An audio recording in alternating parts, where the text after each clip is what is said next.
This is Democracy Now!, democracynow.org, the War and Peace Report. I'm Amy Goodman with Juan Gonzalez. As we turn to Los Angeles, where leaders from across the Western Hemisphere have gathered for the 9th Summit of the Americas, the first time the United States is hosting the summit since 1994, and it's the first summit since the pandemic. Migration and displacement are at the center of the discussions, with the United States leading efforts to prevent asylum seekers from reaching its southern border with Mexico. Vice President Kamala Harris Tuesday announced a $1.9 billion in private investment funding to Central American nations, calling it an attempt to stem migration from the region. The money is meant to so-called boost job opportunities for people to be able to stay in their home countries. But critics argue U.S. aid is rarely used to improve living conditions in Central America and other regions, fuels government corruption, is instead allocated to law enforcement and the militarization of borders. Coinciding with the start of the Summit of the Americas, a caravan of thousands of asylum seekers departed the southern Mexican city of Tapachula on Monday. This is asylum seeker from Colombia. God willing, to the United States, God willing. Why are you in this caravan? Brother, we've been here for almost a month, and they haven't solved anything regarding the humanitarian visa. We want a future for our family. We are not violent. We just want a better future for our families. Are you aware that the Summit of the Americas is being held? Yes, sir. That's why we went out today. Truth is, it's complicated, my friend. We just want them to give us permission to cross Mexico without any problems. Others in the caravan are from Venezuela and Cuba, two nations hurt by U.S. economic sanctions. This comes as the leaders of a number of Latin American countries have announced they will not attend the Summit of the Americas due to the U.S. refusal to invite Cuba, Nicaragua, and Venezuela. On Monday, Mexican President Andrés Manuel López Obrador announced he would boycott the talks, and the presidents of Bolivia, Honduras, Guatemala, and El Salvador have also said they will not attend the summit. This is Mexican President AMLO. I believe in the need to change the policy imposed for centuries of exclusion, of wanting to dominate without any reason and not respecting each country's sovereignty and independence. There cannot be a summit of the Americas if all the American continent countries do not participate. Meanwhile, President Biden and far-right Brazilian President Jair Bolsonaro are set to meet for the first time at the summit. Bolsonaro has echoed Trump-fueled, unfounded claims that cast doubt on the legitimacy of Biden's 2020 election victory. For more, we're joined by two guests. Roberto Lovato is an award-winning Salvadoran American journalist, author of Unforgetting, a memoir of family, migration, gangs, and revolution in the Americas. He's participating in the Alternative Grassroots People's Summit for Democracy in L.A. And in New York, Alejandro Velasco is with us, Venezuelan American associate professor at NYU, where he's a historian of modern Latin America, former executive editor of the NACLA Report on the Americas, and the author of Barrio Rising, Urban Popular Politics in the Making of Modern Venezuela. Welcome to both of you. Coming back to Democracy Now!, I wanted to begin with Alejandro. So you have this summit, the first since the pandemic, where the Biden administration laid down the rule: no Venezuela, Cuba, or Nicaragua at the summit. And so country after country is boycotting. They'll have low-level people there, but the presidents of Bolivia, of El Salvador, of Honduras, of Mexico, which is a huge blow to President Biden, are now saying they won't go. Talk about the significance of this and the exclusion of these countries. Right. Well, I mean, in large part, what it demonstrates is what I would like to call a unexpected or unsurprising but disappointing continuation of policy of the U.S. towards Latin America. I mean, throughout the history of the Summit of the Americas going to 1994, the United States has really used this as a way to either drive wedges between itself and the region, or as the region turned left over the course of the early part of the 21st century, in the early 2000s, the region used this as an opportunity to create distance from the United States. And so the fact that there are these tensions between Latin America and the United States in the context of the summit is not surprising. However, what is surprising is the extent to which countries like Mexico, as you mentioned, are taking a very strong stand in boycotting and assisting, especially given the magnitude of bilateral relation issues that are at stake. I should also mention that even though some countries are attending, like Chile, with its new president, leftist president Gabriel Boric has said that he's doing so under protest, and he's going to indicate and loudly that the exclusion of these countries is indeed, a sign of disrespect of the United States towards the region, and the issues that are on the table in terms of democracy promotion, et cetera, should be discussed democratically, not through enacting these kinds of boycotts. And Professor, I wanted to ask you, in terms of this, the embarrassment to President Biden, here we're talking about a president who has probably visited Latin America more than any leader in recent years, I think 16 times when he was vice president. And his top aide for Latin America policy, Juan Sebastián González, has said that U.S. relations with Mexico are among the most important that the United States has. And yet now we see Biden going to a summit where it's really a demi-summit or a mini-summit because so many countries have decided not to participate. Your sense of what the message is here that Latin America is sending?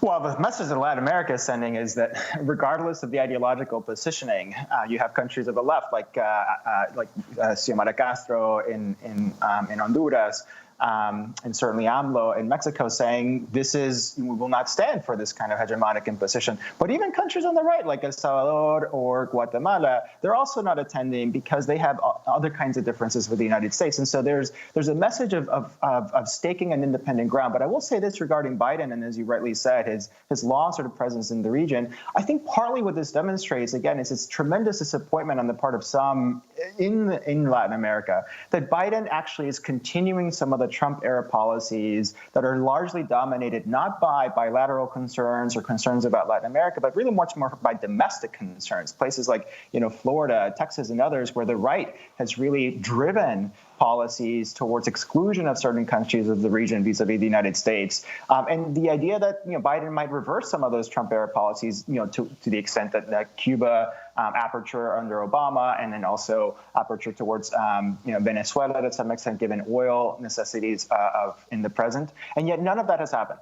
So, to some extent, in fact, to a large extent, I would say what the Biden administration's policy with the summit demonstrates is a continuing subjugation, basically, of domestic concerns for the much more important, bilateral and regional ones that otherwise might have been at stake.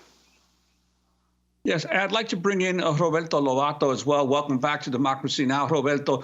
I wanted to ask you, in terms of in the early part of his administration, President Biden announced a $4 billion aid package for Central America, hoping to stem the continued flight of Central Americans. But here we're looking at a situation where just in the past year, the United States has allocated about $50 billion for Ukraine in military and humanitarian assistance to the Ukrainian people, and Ukraine has about the same, actually a little less population size than these countries of Central America. Your sense of how U.S. dollars show the priorities that the country has in terms of foreign policy?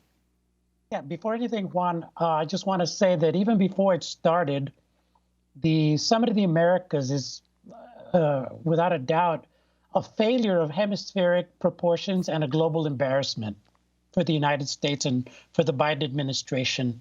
I mean, the absence of hundreds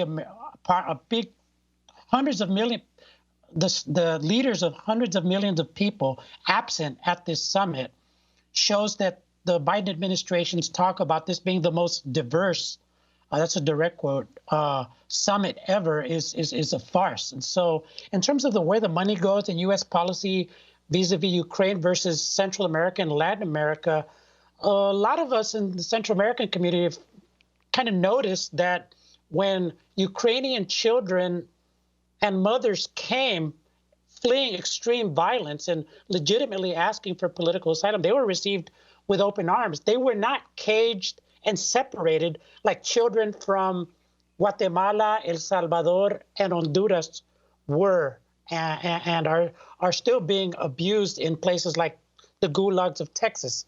And so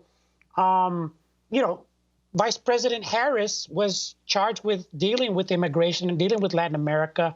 And, let's look at what all that, she announced $1 billion program that was supposed to stem migration. And what it's gotten her is every president that she met with during her trip or on Skype or in meetings is absent at the summit. So if you meet with Kamala Harris, you're basically not going to come to the summit. So, you have this ridiculous idea of a U.S.-led America Latina, America, the continent of America, and I think what we're beyond all this is the larger issue of the decline of U.S. hegemony and the reconfiguration of power on a global and hemispheric scale, especially when you look at, for example, the power of China to use its banks, its building infrastructure throughout South America, especially Brazil, and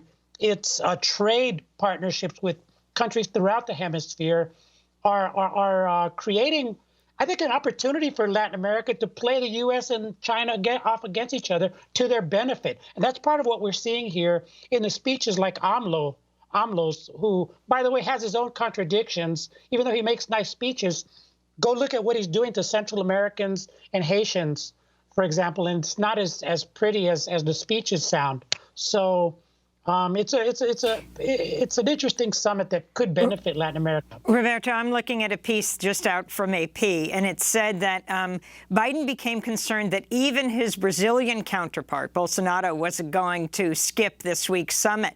So he dispatched a close advisor. And according to Bolsonaro's aides, the gesture was met with a demand.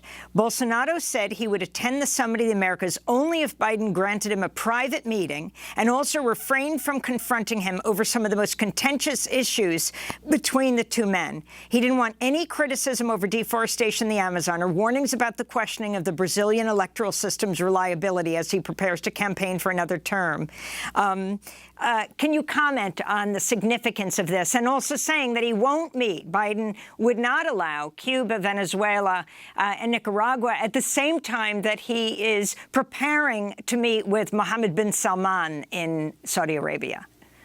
Yeah, one of the purposes of the Summit of the Americas is to, quote unquote, foment democracy in the region and build democratic structures. So if Jair Bolsonaro is an example of Biden administration's ideas of democracy, what does that mean? I mean, I would be remiss if I didn't mention that a fellow journalist, Don Phillips of The Guardian, has disappeared in Brazil, and Bolsonaro did not send a helicopter, did not send a military to find him and an indigenous researcher that's with Phillips. And so, one of the measure of Biden's seriousness, for example, was just, is he going to ask about Don Phillips in the meeting? Is he going to ask about all the indigenous people that are killed? The number of indigenous people killed in Brazil has risen exponentially under Bolsonaro and on Biden's watch, and Biden said nothing. All the while, they're criticizing and excluding Nicaragua, Venezuela, and Cuba. And Amy, I've been on your show talking about mass graves for quite some time. I visited mass graves in El Salvador, a country I just went to, and I've visited mass graves on different countries throughout the hemisphere, and including Mexico. And if you I look at mass graves as a measure of democracy in the Americas. So let's look at one town in Mexico, Iguala, where the 43 students of the Ayotzinapa Normal School were disappeared by forces trained in part by U.S. funding and training. And so that one town has, within a square mile, more mass graves than all of Cuba, all of Venezuela combined. Okay? And I challenge any of my fellow journalists in Latin America, journalists, to prove me wrong on that. I've been doing this for some time. And so, look, Biden has also invited the president of Haiti, President, Ariel Henry, who has been implicated in the murder of his predecessor, Jovenel Moïse, Okay, this is the idea of democracy that's being touted at the Summit of the Americas.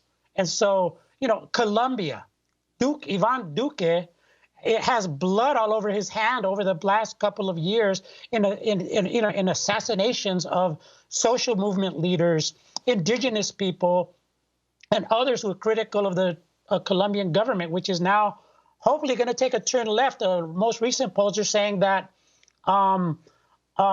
some recent polls saying that the possibility of Petro, the left candidate, the former guerrilla candidate in Colombia, may win. And this is part of the kind of increasing leftward turn of the Americas that's rising up from below, which is why we're doing the People's Summit for Democracy, where social movement leaders in the United States would join us. Roberto, if I can, we only have about a minute or so. I wanted to bring in Professor Velasco to ask him one question. Professor, you're originally from Venezuela.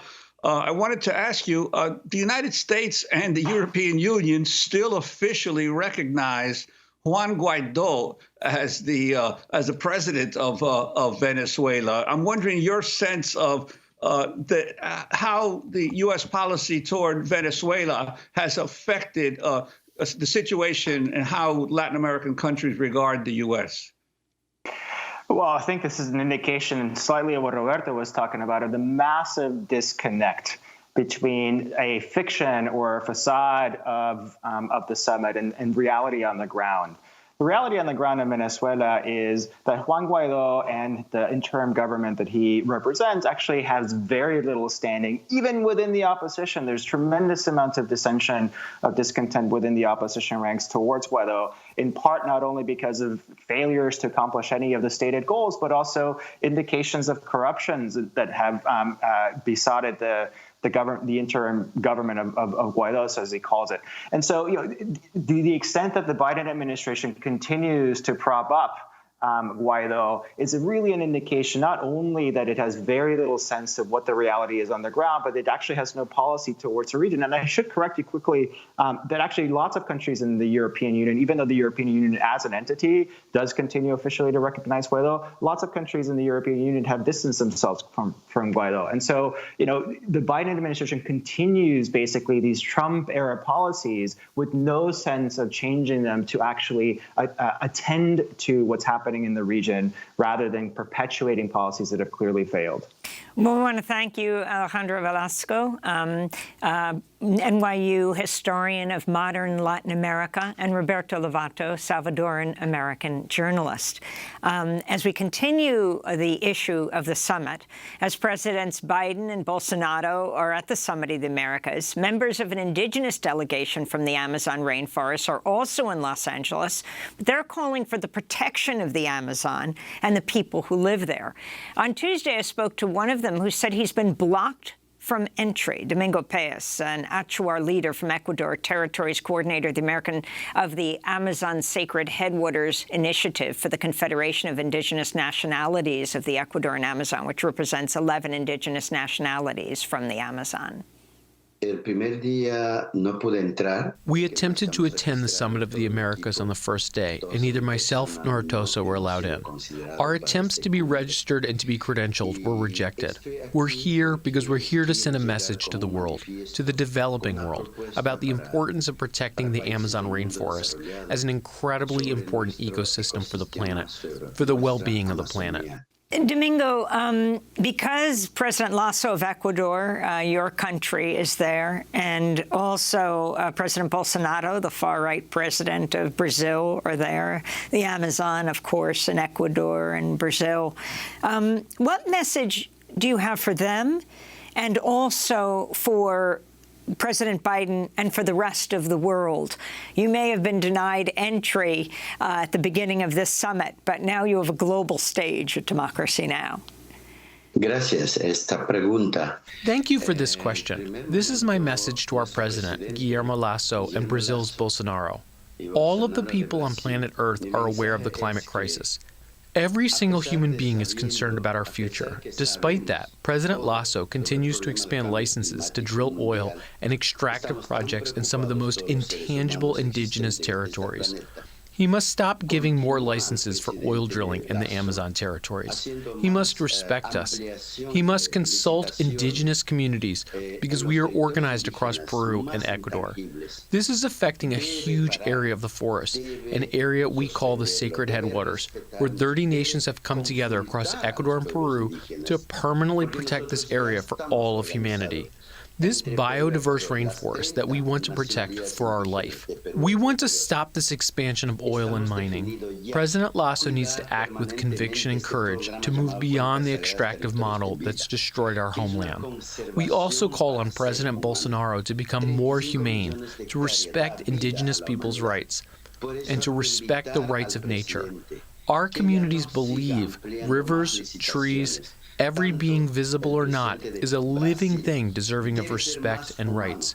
We are all in this together, that the future of humanity depends on the Amazon. The Amazon is the heart of the planet. We cannot continue to destroy the forest and expect to survive. So we call on President Bolsonaro, we call on President Lasso to act on behalf of future generations with courage, with their heart, and to stop expansion of disruptive economies, and to really embrace fully a new path forward that's for the benefit of all life. Because climate change is upon us. We are running out of time. We must protect the rainforests. We must respect human rights and the rights of nature.